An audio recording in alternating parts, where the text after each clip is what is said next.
Good morning, everyone. How are you all doing today? Welcome to our webinar on agency. Can you all hear me well? Just double checking to make sure everybody can hear me well. Good morning.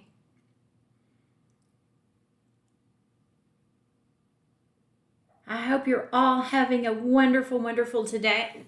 Today we're going to be talking about agency. This is typically in the top 3 categories of the largest number of questions on your exam for the majority of you. Agency is the easiest thing of all. It's also one of the most misunderstood because it is so easy that people automatically want to add extra information to it, and then they get confused on it. It makes it very complicated. So remember to keep this very simple, very concise. Also, for those of you joining for the first time today, welcome to you. We're so glad that you're here. You'll note that I always have a red suitcase in my webinars. It's about categorizing, compartmentalizing the information by topic. So today, let's stay on the topic of agency. So put all of your questions that are in chat or any of your comments, make sure that they're applying to agency today so we can practice categorizing, compartmentalizing the information. Also, for those of you joining us for the first time, know that you can go back, you can watch this webinar over and over again. You're just going to go to previous webinars, type in agency, and you can go back and you can watch this as many times as you would like.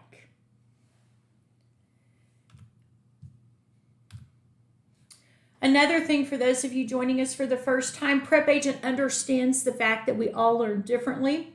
So they have many different learning tools available for you.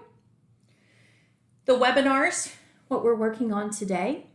Maybe you're out taking a walk and you want to listen to an audio lesson. The exam prep ebook, if you like to read, is very well done. Joe's famous all over the world for his videos. The vocabulary worksheet, we tell you vocabulary is everything. You have to know your vocabulary. Now get your pen and paper ready because today we're also going to create a vocabulary worksheet on agency terms so that when you are taking the exam, you can categorize that question by an agency question. And the way you're going to do that is to be able to identify the vocabulary words that go with agency. Congratulations to Mark Ware, passed the exam. That's wonderful news. Congratulations to you. Everybody send Mark some congratulations. Yes. Flashcards, and then the practice exams. Another assignment for you today is I want you to go in and do a practice exam on agency with 25 questions. Where it says 100 questions on the exam, I want you to go in and you can just change that. You just go to where it says 100 questions, change that to whatever number of questions that you want to do. And I always think that 25 is a great number for you to do. Good morning, Carolyn in California. How are you today? Now, as you know, we do tutoring. Stu and I both do. We are booking up very quickly for December. I think I'm already booked into I think I have maybe 4 or 5 days left in December that you could schedule a time. So if you're wanting to schedule a tutoring session before the end of the year, I recommend you go ahead and you get that done right away. The first thing we're going to put on our vocabulary list is agency. What is agency? Well, agency is any relationship in which one party, the agent, acts for or represents another, the principal, under the authority of the latter. Agency involving real property needs to be in writing. So your listing agreements, your buyer representation agreement, your property management agreements, those would be examples of agency relationships. And those are employment agreements that need to be in writing. Again, those 3 employment agreements, the buyer representation agreement, the listing agreement, and the property management agreement. That is the employment agreement between the broker and the client, the broker and the client. Let's add all of those to your list. So we've got buyer representation agreement, listing agreement, and the property management agreement. Lindsay says, do I do tutoring for state or national? I do national for all of the United States, and I do state and national for Texas. I'm in Texas, but I do national for all of the United States. So I have the best job of all. I can sit here at my desk and I will be in California, Oregon, Hawaii, all in one day, and probably a lot of other states as well. So let's use my scenario about Sarah. If you've heard my webinar before, you remember Sarah. She's the one that picked up my business card at Starbucks. And Sarah wants to see a house. I don't know Sarah, never met her before. She just has my business card and she wants to see a house. It's not my listing. Sarah calls me and she says, hey, could you come over? Could you show me this property? First of all, please do not meet strangers at a house. I'm going to say it one more time. Do not meet strangers at a house. It is dangerous. We want you to be safe in this industry. In fact, I have a webinar called Safety there at Prep Agent that I would love for you to watch. National Association of Realtors also, they have great information about safety, and we want you to be safe. I don't know if Sarah has any money. Well, there's no point in showing her a house if I don't know if she can pay for it. But I make a poor choice that day. And I say, okay, Sarah, I'll be right there. If I were to meet Sarah at that property, Sarah is my customer. Everyone write that down on your vocabulary list. She's my customer. And if she's my customer, I owe her no fiduciary duties. All I have to do is I have to be honest. I have to have integrity. I have to disclose everything I know about the property, and I have to account for the money. No commingling, putting somebody else's money in your account, conversion, spending that money. Let's go ahead and add commingling and conversion to the list. So commingling and conversion. That's all I owe to Sarah if she's my customer, because it automatically defaults that if Sarah is my customer, I'm a sub-agent of the seller. Write sub-agent down on your vocabulary list. I don't even know the seller. But this is all I owe to Sarah. The rest, even more than this, I owe to the seller I don't even know in that sub-agency relationship. It's kind of like being the substitute school teacher for the day. Kind of the same kind of thing. It's very difficult to understand sub-agency. So just know that if Sarah is my customer, I am a sub-agent of the seller. I don't want to work with customers because I want to give Sarah full representation. I can't do that if she's a customer. So I want to turn her into a client. So let's put client and principal on your vocabulary list. Client and principal mean the same thing. In order to create buyer agency so that I can give Sarah full representation, I need her to sign the buyer representation agreement. That is what creates buyer agency. We see a lot of agents struggle with this. A lot of times they don't get this signed. They're like, well, we'll lose business. No one will sign it. I promise you they will sign it. Somebody just put in the chat, Brandy Brooks, build the relationship first. Absolutely. Sign the buyer agency agreement. And that is wonderful advice for everybody. And the way that we do get that buyer representation agreement is instead of meeting Sarah at that property, I'm going to say, Sarah, have you entered into a buyer representation agreement with another broker? Because if she has, I can't help her while that agreement is in effect. She says, no, I haven't. Sarah, I would love to work with you. Would you be able to meet with me for a buyer consultation? We can do it via Zoom. We can do it in person, whatever works for you in the midst of a pandemic. And during that buyer consultation, I'm going to build rapport with Sarah. I'm going to get to know her. I'm going to find something we have in common that we can talk about. My husband and I love fine dining. Maybe I tried a new restaurant and I want to see if she's been there before. I want to recommend it to her. We, as you all know, love dogs. Maybe she likes dogs too, so we can talk about dogs for a while. But I'm looking for some kind of common ground, something that we can talk about so I can establish that rapport so that she will trust me and enter into that buyer agency agreement. If you get your license and you're struggling getting this done, getting this signed, role playing is one of the best ways to learn how to get your buyer representation agreement signed. So that is how we create buyer agency with the buyer representation agreement. As some of you are asking, how can you sign up for tutoring? And you just go to prepagent.com, and if you're on your computer, there will be, you can click on more, there'll be a drop-down menu, and you'll see private tutoring there, and it will direct you on all the available dates and how to sign up. Seller agency. How do I create seller agency? I do that with the listing agreement. So let's go ahead and write down buyer agency and seller agency. And we have 4 types of listing agreements. So let's go ahead and add these to our vocabulary list. Open, exclusive agency, exclusive right to sell, and net listing.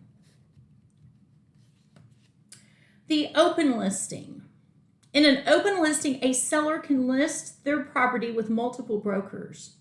If the seller were to sell the property himself or herself, they do not have to pay a commission. In this particular type of listing, the agent would have to be the procuring cause. Procuring cause means the agent who took it from start to finish. Let's add procuring cause to our vocabulary list. So that's your open listing. I doubt you're going to be doing an open listing. It would be very unusual, but they are positive they should ask you about it on the test. Exclusive agency. In that one, the seller can only list with one broker, and if the seller were to sell the property himself or herself, they do not have to pay a commission. The third one is exclusive right to sell. In this one, this is the one you're going to use the majority of the time, 99.9% of the time. The seller can only list with one broker, and if the seller were to sell the property himself or herself, they still have to pay a commission. So no matter what, they still have to pay a commission. On this one, you would not have to be the procuring cause because they have to pay the commission no matter what. The fourth one is the net listing. Some states don't even allow it. In Texas, where I am, they do, but it's very, very rare that it would ever be used. It has an ethical problem. We are always supposed to look out for the best interest of our clients. In a net listing, it makes it very easy for the agent to look out for their own best interest. I tell the seller, my opinion of the market value of your property, it's worth $500,000. And they say, but we only want to net $50,000. The rest will be the commission. Wow, $450,000 commission. You can see where the problems would occur with this. It could also go the other way to where the seller wants to net so much money that the broker ends up with no commission whatsoever. Yeah. So even if your state does a net listing, I would be surprised if you ever do one. Typically, there are no forms for that. Attorneys usually have to draw these up. It's very, very rare to use it. But again, they like to ask about all 4 of these on the licensing exam. When I'm tutoring the students for the exam, one of the big questions they always ask, they have, is I get exclusive agency and exclusive right to sell confused because they both begin with exclusive. So let me tell you the easy way that I remember the difference. In exclusive right to sell, you have more words than you have an exclusive agency. And I remember I've got more words in that one, and I really have the opportunity to make more money because that seller has to pay a commission no matter what. Maybe that will help you. Sometimes just a silly little easy way to remember the difference in something can help you get that question right on the exam. Yeah, Julie Bryan says a lot of risk on the net listing. You were absolutely right. Yeah, that's exactly right.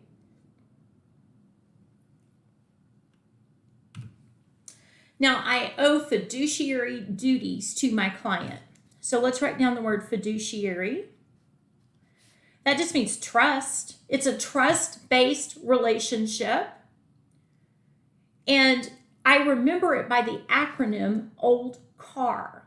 OLD CAR. So let's put OLD CAR on your vocabulary list. That stands for obedience, loyalty, disclosure, confidentiality, accounting, and reasonable care. I'm going to be obedient to Sarah. Sarah says that she is approved for $500,000, but she only wants to spend $300,000. So I am going to be obedient to her, and I'm going to find her a house that's $300,000. The L is for loyalty. I'm always going to put Sarah's best interest first. The D is for disclosure. I'm going to disclose all material defects I know about the property to Sarah. Anything I know, she's going to know. The C is for confidentiality. I'm going to keep everything confidential. The A is for accounting. I'm going to handle all funds carefully. No commingling, no conversion. The R is for reasonable care. I'm going to take reasonable care of Sarah. That means I'm going to know what I'm doing. I'm going to know the laws, the rules.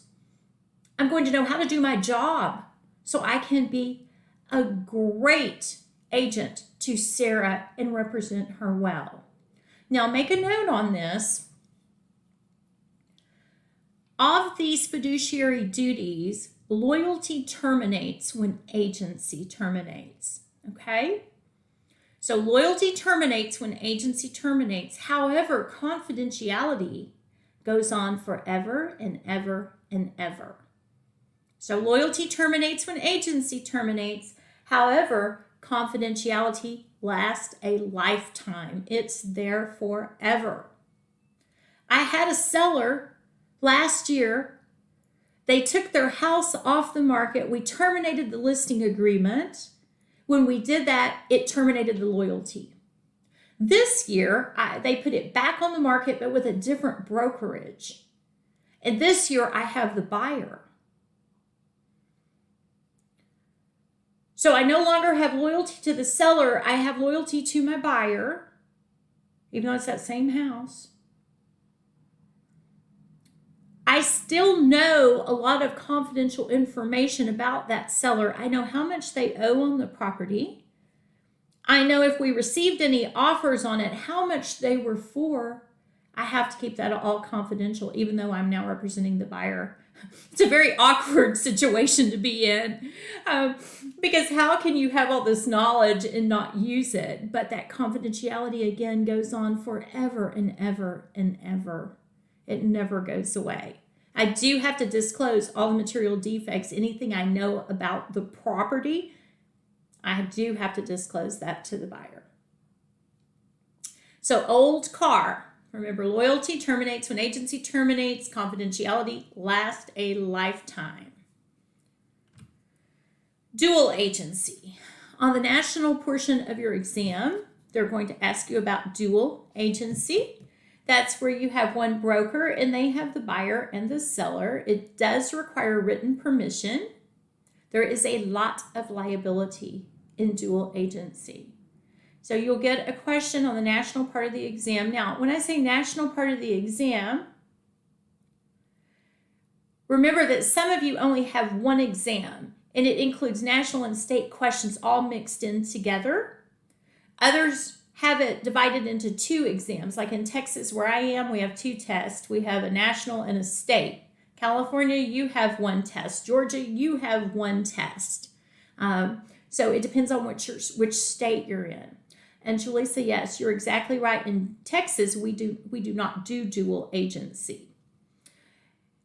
You need to also go in to your state rules and see if your state still does dual agency. Many states have gone in and renamed it. They've redefined it. So for the state type question, you'll want to find out how your state does dual agency. And some you still do dual agency and then others don't. Oh, thank you, Mrs. Union. That's very kind of you. I appreciate your kind words. Yep. I'm just double checking your chat. Yeah. Julissa says she's glad her test is divided into 2. I think it's a little bit easier. Florida, you're all 1 test. Yeah. Yours is all 1. Arizona, you're 1 test. Yeah. New York, you have, I think, what is it? Navarrete, I think 75 questions, if I remember correctly. Mississippi, I would have to look yours up. I can't remember offhand. In California, you're 1 test. All right. Now, ways the agency can terminate. The expiration of the buyer rep agreement or the listing agreement. I got my job done. I sold Sarah a house. Or I represented the seller and I sold the seller's house. Oh, and somebody asked me just a minute ago, does that happen very often where you previously had the seller and now you have the buyer on that same property?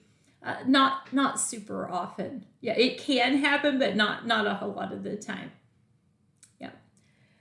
A legal issue. There's a bankruptcy. The house was condemned, foreclosed on. The property was destroyed. There was a hurricane, a fire, a tornado, an earthquake. The broker passed away. The broker owns everything. So if the broker passes away, it's going to terminate the agency agreement. The principal dies. So the buyer or seller die. That's going to terminate the agency agreement. Now, if you got that same question under contracts, this is again why I want you to know things by the suitcase method.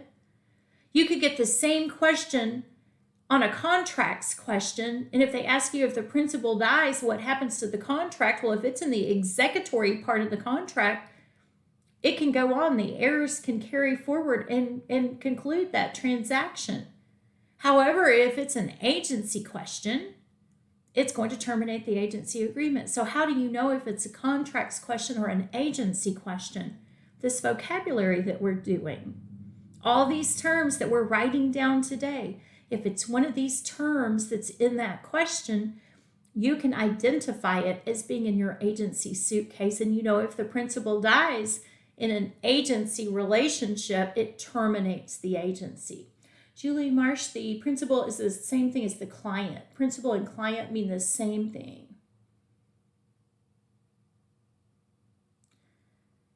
Carolyn, yes, you have to have a real estate license for whatever state you're selling in. Yvette, you are not alone. Exclusive agency and exclusive right to sell. I think a lot of people get those mixed up. Just remember, exclusive right to sell, you can make more money, and exclusive right to sell has more words because that seller has to pay a commission no matter what. All right. Why don't we just write termination of agency on our vocabulary list? That'll just kind of give you just a little note to go back and make sure that you know all the different ways that agency terminates. So we'll just include that.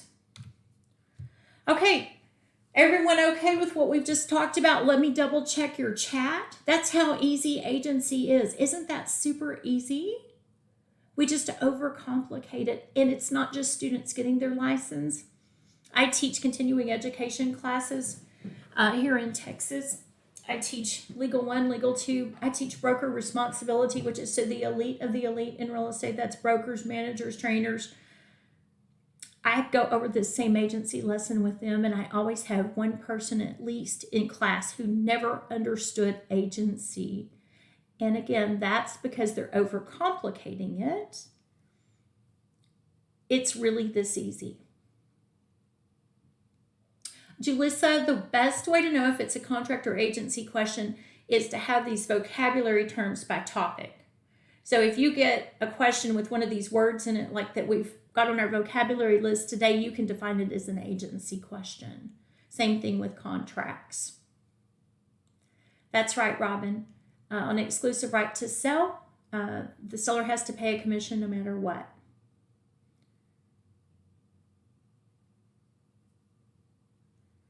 All right. Florida, you are, I'm not sure what your question is, but I think you're asking if it's 1 or 2 tests. Yours is all one exam. Patrice is taking her test today. Best of luck to you. You're going to do fantastic. Everybody sends some good wishes to Patrice, who's testing today. Okay, let's go into agency lesson B, as I like to call it. Let's put these on your vocabulary list: universal, general, and special. Universal, general, and special. Universal agency is the broadest of all. This would be a power of attorney. Let's say that your client went out of the country and they did not have access to a computer, and they say, okay, I am going to give you power of attorney. You are going to be able to sign on my behalf. I am authorizing you to do that through this power of attorney. Your title would be attorney in fact. So that is universal agency. General agency. This is going to be, I'm going to describe it to you one way and then tell you the example that I think you probably will need to know for the exam. General agency is the relationship between the broker and that agent who has their license under that broker. We know that the broker owns all of the real estate business. The sales agent gets to carry out that business of the broker through the general agency relationship. The way I remember that, in the military, a general is highly ranked. A broker has a higher rank than a sales agent because they have a higher level of license. That is general agency. A lot of times, the example they will give you of general agency, take that same way I just described it, move that over to property manager. So remember, general agency, they may give you an example of property manager. The third one is special agency. This one is the most limited of all. This is the relationship between the broker and the client. The broker and the client. Remember that this is the most limited, that your buyer representation agreement, your listing agreement, those create special agency relationships. The way I remember that one, out of all the licensees out there, you were the one chosen to represent that buyer or that seller. That's very special. So that's kind of how I remember that one. Again, a silly way to remember it, but sometimes those silly little ways will really help us to remember it on the exam. So universal, general, and special. Yeah, Brandy's got a good way to remember it. Special equals specific one thing. Yeah, great way to remember it. Yes, I think a prep agent definitely helps you pass the exam, Angel. Absolutely. Absolutely. You know, I don't know if you know my story of how I started working with prep agent. I had a student from a school that I used to teach at when I taught in the classroom, and she asked me one day, she goes, Miss Cindy, she said, have you ever heard of prep agent before? And I said, well, I've gotten some emails from them, but I've never taken a look at it. So one day I sat down and I pulled up the program and I started looking at it, and I thought, this is the best information I have ever seen. This is so well designed for the students to learn from. I was so impressed with it that I picked up the phone and I called Joe. Never had talked to Joe, did not know Joe. I said, I want to tell you thank you. You are helping my students.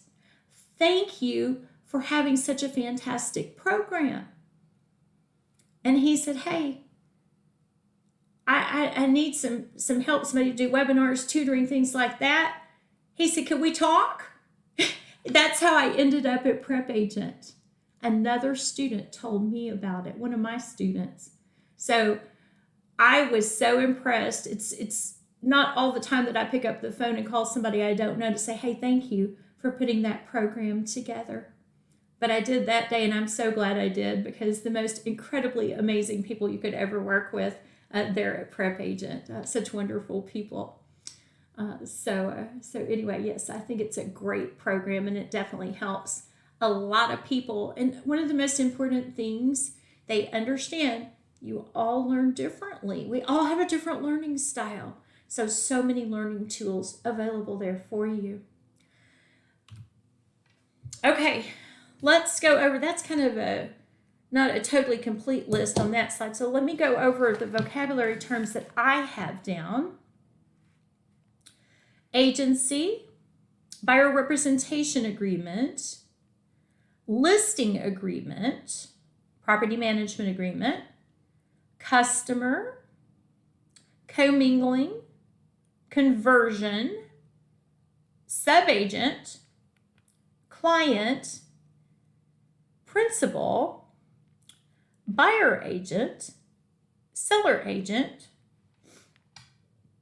open listing, exclusive agency, exclusive right to sell, net listing, procuring cause, fiduciary, old car, dual agency, termination of agency, universal agency, general agency, and special agency.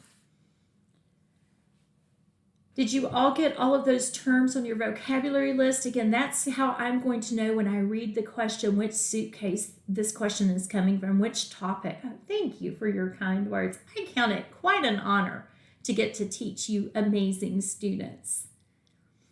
Everybody have your vocabulary list? All right. Again, this part is so easy. Now, make sure you're incorporating all those different learning tools that we've talked about. We've got the vocabulary, the ebook, the practice exams. Don't forget, I want you to go in. I want you to do a practice exam with 25 questions on agency as soon as this webinar is over. Universal agency, KJ, is the broadest of all. That's if you had power of attorney, your client gave you power of attorney and they said, hey, sign on my behalf. Your title would be attorney in fact. Jane, what I just went over was the vocabulary list. I've been writing one down as we went along as well. Yeah, I try to write it down with you so that way I don't talk too fast and I give you time to get it written down. Vernice, conversion. So let's start with commingling. Commingling is if you put somebody else's money in your account. Conversion is if you spend that money. How do you get the vocabulary list? We have a vocabulary. If you go to your homepage, go to your dashboard.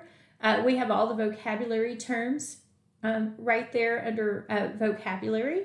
And then what I've done is taken the part that goes with agency, so you could make a list of vocabulary terms so you could store it in your agency suitcase. When do I do Texas tutoring? Every single day, all day long. I tutor probably 8 students a day all over the United States. Yeah. So yes, you can sign up there at Prep Agent for that. Yeah, the list on the slide I have is not an entire list. That's why I read it to you. Well, thank you, Tammy. I've been with Prep Agent a year and a half now. I've been teaching for 18 years, real estate classes, and I have had more fun in this last year and a half with Prep Agent. I have enjoyed every single moment. They're just, like I said, incredible people to work with. Absolutely. Yeah. All right. Now, another thing that you can do is go in and you can go into the different ways to learn, all the different learning tools, and you could go to the vocabulary part and pick out all of these vocabulary lists, these words that go in the vocabulary list for agency, like here's special agent. We talked about that. There's dual agent and general agent. You could go to the flashcards. There's the exclusive right to sell, exclusive agency, agent, customer. There's the ebook where they talk about agency. More from the ebook. The practice exam, you're going to go in, you're going to take an exam on agency with 25 questions.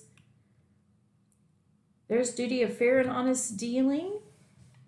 And there's the information on the tutoring part. Now, I'm going to go over this vocabulary list that we talked about today one more time because I think some of you may not have gotten the whole list. So let me read it to you again.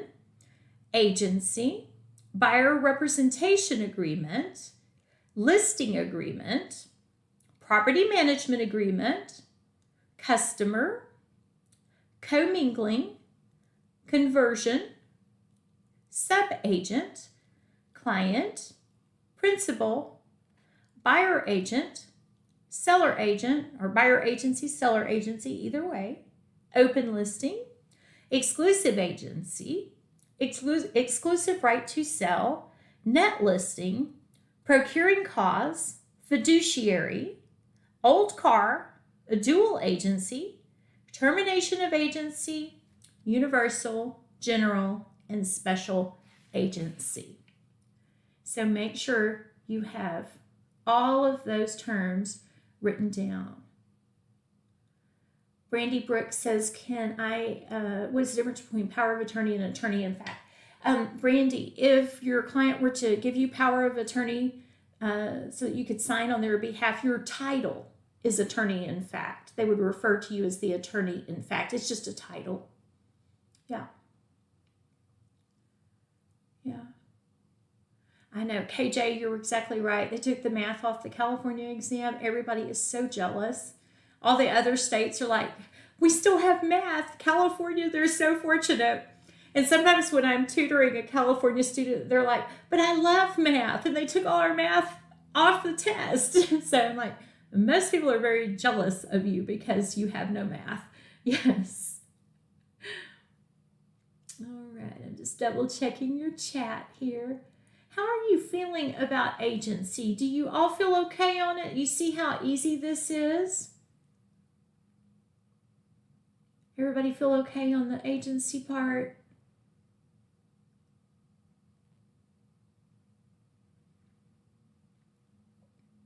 Yeah. You're exactly right, Brandy. That's exactly right. Yeah. Good. Remember, don't overthink it. Keep it very simple. Keep it very concise. If you start to get confused on the agency part, chances are you started to overthink and add information to it. Yeah. Yes. Yeah. Yeah. Well, Fernando says, I need to work on contracts. That's my contracts webinar. Yeah. Julie says, I feel good about agency, but not finance. I did 2 finance webinars for you. I did one last week and one also last night because so many people were struggling with the finance part. So go back and take a look at that finance webinar, Julissa. Teresa's taking the exam tomorrow. Everybody send Teresa some good wishes. You've got this, Teresa. You're going to do fantastic. Well, I hope you all have a wonderful day. Bye, everyone.